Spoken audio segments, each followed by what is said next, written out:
Hello everyone. After World War II, colonial powers such as Britain and France gradually weakened and exhausted their strength. Therefore, the independence movement in colonial countries surged powerfully. And a prime example is the Indian subcontinent. Pakistan gained independence in 1947 after separating from India. At that time, the country was divided into two regions, East Pakistan and West Pakistan. After the partition, this land witnessed the migration of tens of millions of Muslim and Hindu followers. As a result, numerous ethnic conflicts erupted, claiming the lives of millions of innocent people. By 1971, East Pakistan seceded from West Pakistan and established the independent state of the People's Republic of Bangladesh. Present-day Pakistan is the territory formerly known as West Pakistan. This country borders India, China, Afghanistan, Iran, and the Gulf of Oman. To this day, the future of this country remains uncertain due to the unstable political situation. With the marks that China has been making, one of the clearest signs yet also one that harbors the most risks. This is none other than the China-Pakistan Economic Corridor. Currently, how has this corridor been expanded and developed?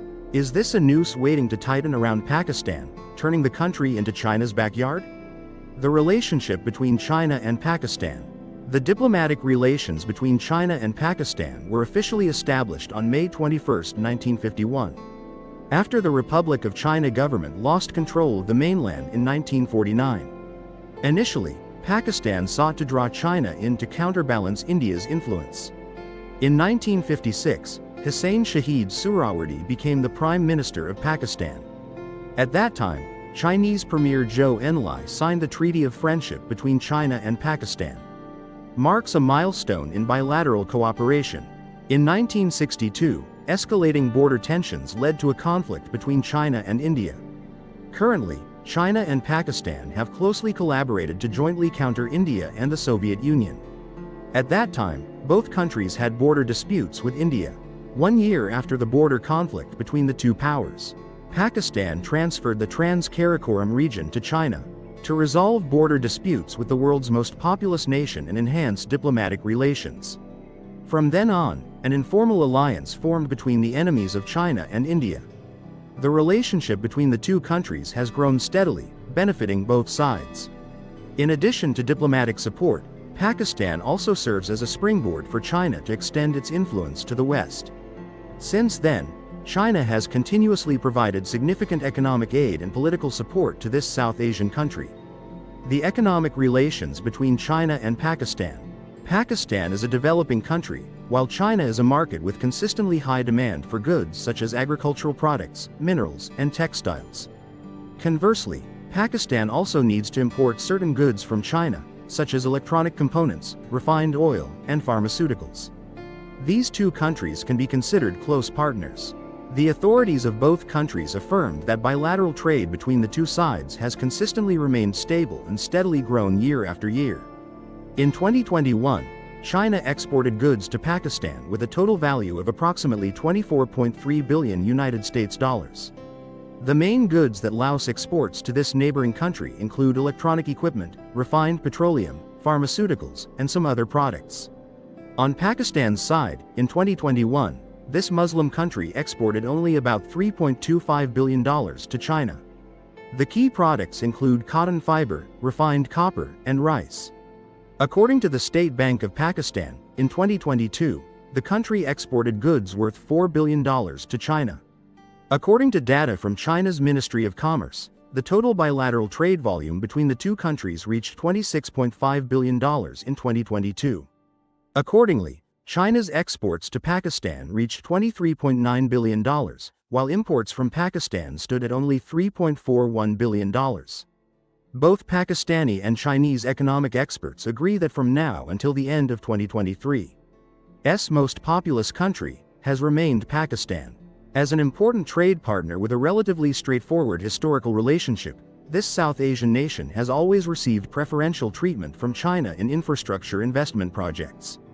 If Laos and Cambodia were merely individual projects, then with Pakistan, China has built an entire China-Pakistan economic corridor, commonly abbreviated as CPEC.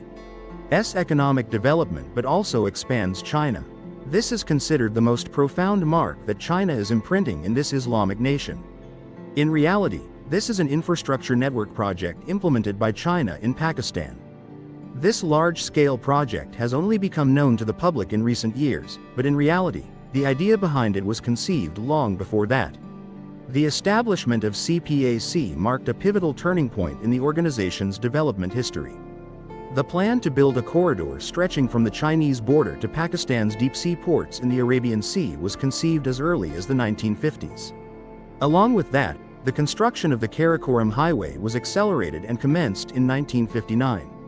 However, due to China's limited capabilities at the time, coupled with domestic instability, this plan had to be temporarily postponed. Then, in 2002, China once again expressed interest in the deep water port of Gwadar. The evidence shows that the mainland invested in the construction of Gwadar port and completed the project in 2006. The expansion of Gwadar port was subsequently suspended due to political instability in Pakistan. Following the collapse of former President Pervez Musharraf's regime and the tensions between the Pakistani state and Taliban insurgent forces. In 2013, the two governments signed a Memorandum of Understanding on cooperation to implement the China-Pakistan Economic Corridor Plan. In February 2014, Pakistani President Mamnoon Hussain visited China to discuss plans for developing an economic corridor in Pakistan. Just 2 months later, Pakistani Prime Minister Nawaz Sharif once again met with Prime Minister Li Keqiang in China to discuss upcoming plans. The entire scope of the project will be implemented during Prime Minister Sharif's term. In November 2014, the Chinese government announced a $45.6 billion funding package for Chinese companies involved in energy and infrastructure projects in Pakistan, as part of the China-Pakistan Economic Corridor, CPEC. The purpose of establishing CPEC. This corridor was built to ensure the safe transportation of China's imported energy resources from the Middle East. This route will not pass through the Malacca Strait between Malaysia and Indonesia, an area where China has limited influence. China and Pakistan aim to build a deep-sea port in Gwadar on the Arabian Sea. This road and railway section was built to connect the seaport with the Xinjiang Autonomous Region in western China. These projects will become the shortest route, boosting trade between Europe and China. In Pakistan, this project aims to address the power shortage, develop infrastructure systems, and upgrade the transportation network to modern standards. As a result, this Islamic nation gradually shifted from an agriculture-based economy to industrial development. In 2015, the total value of projects under the CPEC framework was estimated at approximately $46 billion United States dollars. As of 2020, this figure had risen to $62 billion. By 2022, China's total aid to Pakistan had reached $65 billion.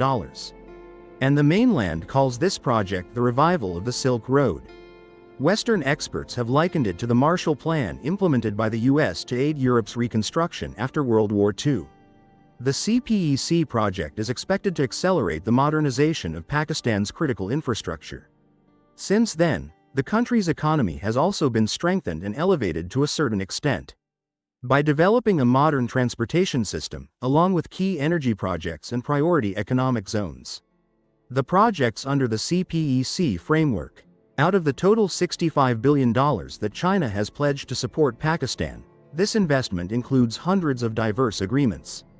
However, our main focus will be on the following projects. Gwadar City, the hub of the China-Pakistan Economic Corridor, CPEC, project. After the Kargil War in 1999, this city became the center of attention. The conflict between India and Pakistan ended with the advantage favoring India. At this point, Pakistan recognized the need to strengthen its military power and thus planned to turn Gwadar into a key strategic base. Later, when the CPEC project was implemented, Gwadar became a key point in the entire plan. This place is expected to become a vital link in the ambitious this country's 21st century maritime Silk Road project. However, as of 2022, only 3 economic projects under the China-Pakistan Economic Corridor have been implemented. The master plan for the smart port city of Gwadar has been completed.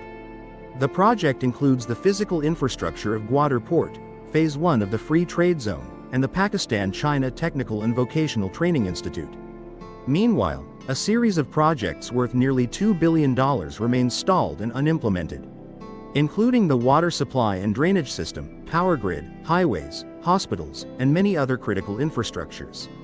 Gwadar International Airport began construction in 2022 and is expected to be completed by September 2024. The most crucial project in Gwadar city is the Gwadar port.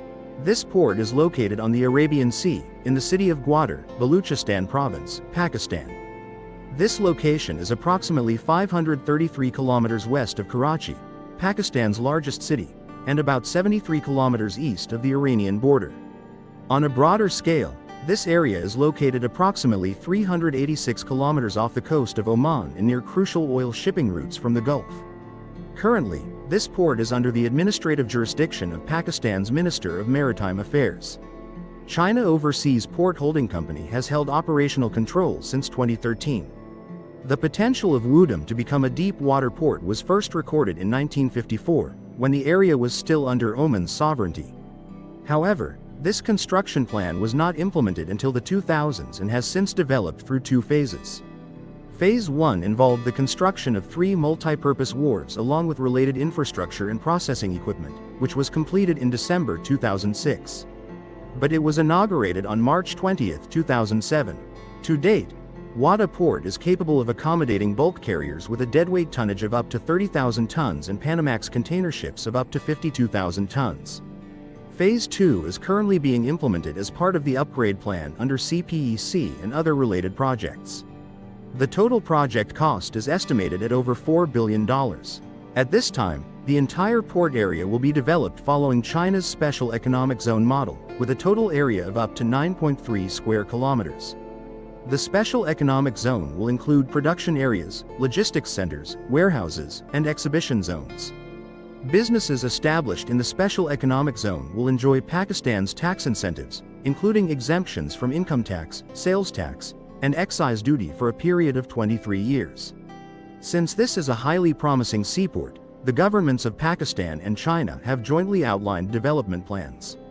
A prime example is the construction of around 100 ports in 2015, while also developing into a superport capable of handling 400 million tons of cargo annually. Thus, in theory, Gwadar Port is under Pakistan's sovereignty, but the majority of its construction and operational costs are borne by China. Therefore, the mainland wants to connect this port with its western region, specifically Xinjiang. Therefore, the transportation infrastructure projects under the China-Pakistan Economic Corridor, CPEC, have been implemented. To complete the infrastructure connectivity system, China has implemented comprehensive upgrades and renovations of Pakistan's transportation infrastructure. To date, China has announced infrastructure funding for transportation totaling up to $10.63 billion, of which $6.1 billion is specifically allocated for road construction projects. The remaining funds will be disbursed once the Pakistani government signs the construction contract with Chinese companies. Gilgit-Baltistan region with China. The CPEC project has planned 3 main road routes for cargo transportation, including the Eastern Link Route, the Western Link Route, and the Central Cross Route. The Eastern Component Line includes road projects located in the eastern region of Pakistan. This project is divided into 4 phases, including the 136-kilometer M9 motorway connecting Karachi to Hyderabad and the 345-kilometer M6 motorway linking Hyderabad to Suku. The M5 motorway spans 392 kilometers, connecting the cities of Sukur and Multan.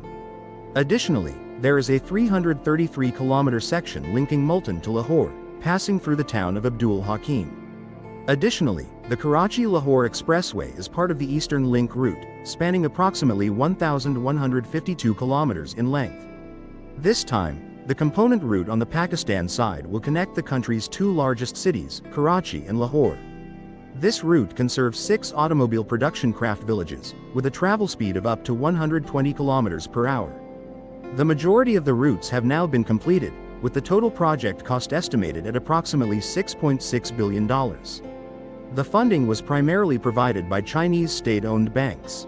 The Western Route. This route includes CPEC projects that pass through Pakistan's northwestern provinces such as Khyber Pakhtunkhwa, Balochistan, and the western region of Punjab province. The plan is to expand and upgrade the transportation network spanning approximately 1,153 kilometers in these provinces to serve 4 to 6 vehicle villages. The southern section of the project will begin at Gwadar port and end at the Ramabata interchange, near the Hassan Abda area in Punjab province. The project will involve the construction of the 285-kilometer Hakla, Dera Ismail Khan Expressway, featuring 4 lanes. This route will connect the Islamabad-Rawalpindi metropolitan area with the southern regions of Khyber Pakhtunkhwa province, including the neighboring district of Dera Ismail Khan. The project has a total investment capital of up to $1.05 billion United States dollars. Originally scheduled to open by the end of 2018, the project was delayed and only officially inaugurated on January 5, 2022. Additionally, the Western Connection route will involve upgrading National Highway 50, National Highway 25, and constructing the M8 expressway. The total cost of the project upon completion is expected to reach nearly $3 billion. Since this project is part of CPEC, the primary investor remains China. Central Linkage Axis. The CPEC's contingency plan includes not only the Eastern and Western Link routes but also the Central Link route. This is the shortest road constructed by CPEC in Pakistan. This project will launch in Gwadar, then expand to remote areas, passing through cities like Bajima, Quetta, and conclude in Dera Ismail Khan. Not limited to the mentioned routes, many current transportation network projects in Pakistan are also closely linked to the China-Pakistan Economic Corridor. Some notable routes include the M4 Expressway, E35 Expressway, National Highway N50, National Highway N70, and others. Railway projects. In addition to road development, CPEC also focuses on large-scale upgrades to Pakistan's outdated railway system. China pledges to invest approximately $5 billion to upgrade and build new railway systems for this Muslim-majority country. To date, due to various influencing factors, the initial $5 billion capital has the potential to increase to $10 billion. Currently, Pakistan's main railway system consists of 4 major lines: the MLA-1 line, the MLA-2 line, the MLA-3 line, and the Kunjarab line. The ML-1 railway line, short for MLA-1, also known as the Karachi-Peshawar route, has a total length of up to 1,687 kilometers. The journey starts from Karachi city and ends at Peshawar Cantonment Station in Peshawar. The MLA-1 is the most crucial railway line in Pakistan, handling 75% of the country's passenger and freight traffic. The MLA-1 will be upgraded and renovated with a total budget of $8.2 billion over 6 years, as part of the China-Pakistan Economic Corridor, CPEC, project. The upgrade plan will double the length of the railway line from Karachi to Peshawar and increase the average train speed to 140 km per hour upon project completion. Although this plan was proposed in 2015, construction on the project still had not begun by 2023. Next is the MLA-2 line, also abbreviated as ML2, alternatively known as the Khatri-Atap Railway Line. This is one of Pakistan's 5 most important railway lines, starting from the Khatri Junction and ending at the Atap City Junction. The route runs almost parallel to the Indus River and has a total length of up to 1,127 kilometers. The MLA-3 line, also abbreviated as ML3 or referred to as the Rodri-Charman Railway, starts at Rodri Trongshan Station and ends at Charman Station, with a total length of 526 kilometers. The railway section from Rodri Junction to Charman spans 48 stations and is a renowned route in this Islamic country, as it passes through Bolan Pass, a site of great historical significance. Finally, there is the Kunjarab route, also known as the China-Pakistan Railway, one of the flagship projects initiated by CPEC in the country. This 682-kilometer-long road stretches from Havelian City to the Kunjarab Pass on the China border, with an extended section connecting to the Loksan railway system in Xinjiang, China. This route runs nearly parallel to the Karakoram Highway and is expected to be completed by 2030. Alongside the national railway system, CPEC is also investing in the development of metro networks in Pakistan, most notably the Lahore Metro Line. This route is also known as the Oran Line, part of the Lahore Metro system with a total investment value of nearly $1.6 billion. Initially, the project was scheduled for completion in 2017, but after multiple delays, it wasn't officially inaugurated until October 2020. The Oran Line has a total length of 27.1 kilometers, with 25.4 kilometers running elevated in the remaining section, 1.7 kilometers, underground from Jandmandar to Los Mijos. The Oran Line is expected to increase its service capacity to 500,000 passengers per day by 2025. Energy project. Beyond the transportation project, CPEC has also invested in a series of energy projects across Pakistan, with total capital reaching $33 billion. The energy projects under CPEC will be implemented by independent private power producers, not by the Chinese or Pakistani governments. China's Exim Bank will provide financial support for these investment projects with interest rates ranging from 5% to 6%. The Pakistani government is obligated to purchase electricity from these companies under the signed contracts, at pre-agreed interest rates. However, in April 2020, amid the impact of the COVID-19 pandemic, Pakistan requested China to ease debt repayment terms for power projects worth $30 billion. Although the initial principle was to develop independent power producers, both China and Pakistan agreed to establish the China-Pakistan Power Plant Corporation. This is a contractor in the energy sector, responsible for managing the operations of nuclear power plants in both Pakistan and China. This is also the agency responsible for managing the Chasma nuclear power plant. Currently, this is one of the largest commercial nuclear power plants in Pakistan, with 4 operational reactors supplying electricity for industrial needs. One of these projects is being built in collaboration with China. Recently, China and Pakistan signed a $4.8 billion agreement to build a nuclear power plant named Chasma 5. After signing the agreement, Pakistani Prime Minister Shahbaz Sharif praised the investment from a country that Pakistan considers its most trusted ally. And support from China will help Pakistan shift away from its dependence on fossil fuels. A driving force for development and also a dangerous trap. Currently, CPEC has established a new transportation route, enhancing China's connectivity to the Xinjiang region. This will help enhance the area's potential to attract investment from both the public and private sectors. The CPEC project is considered the cornerstone of China-Pakistan relations. The critical importance of this project is evident as China included it in the country's 13th Five-Year Development Plan. The projects under the China-Pakistan Economic Corridor, CPEC, will also contribute to supporting China's regional development strategy for its western areas. Not only Xinjiang but also neighboring regions such as Tibet and Qinghai. Additionally, projects under the CPEC framework also help China reduce its reliance on the Malacca Sea route in the South China Sea region.